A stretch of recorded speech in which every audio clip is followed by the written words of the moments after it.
Dès le départ, il s'agissait de faire une exposition au grand public et de parler du projet urbain, mais pas seulement sous l'angle de l'architecture et de l'urbanisme, mais aussi parler de la science, du paysage et de l'aspect économique aussi.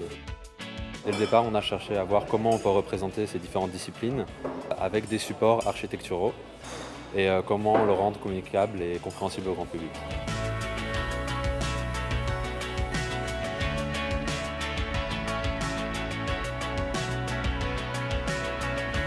Comme toile de fond des 3 journées de table ronde et de conférences, on a proposé de faire une fresque qui est en même temps monumentale et en même temps légère, qui représente aussi bien des avancées scientifiques, des personnes qui ont contribué au projet, comme des lieux dont certains sont à venir ou d'autres existants, et même des éléments naturels.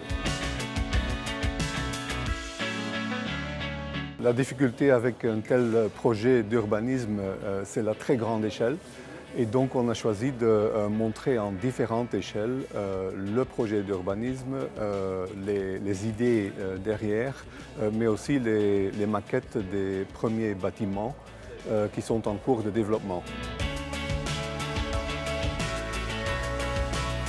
On montre plus un processus qu'un projet fini. Donc, par exemple, il y a des maquettes de concours qui sont des versions premières des projets architecturaux qui sont toutes exposées en arrière-chapelle et les matériaux utilisés sont des matériaux de chantier bruts. Dans notre équipe, qui est avec Michel Lévin, paysagiste, il y a énormément d'ingénieurs de différentes spécialités, d'experts de tout genre. C'est vraiment un projet transdisciplinaire et collaboratif.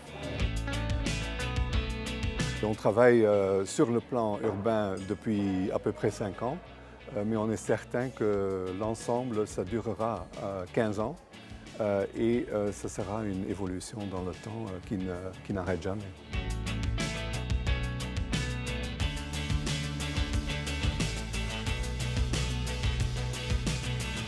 Paris-Saclay maintenant devient une réalité sur le terrain. On voit des grues qui apparaissent un peu partout, on voit des chantiers qui se mettent en place, le transport en commun en site propre qui est en train d'être réalisé. On a pensé que c'était utile et important de le faire savoir à l'ensemble des communautés intéressées par ce projet et au grand public. L'idée, c'est de montrer à la fois le projet d'ensemble, donc ça commence à être impressionnant et dès l'année prochaine, les chantiers vont encore se multiplier pour la mise en œuvre.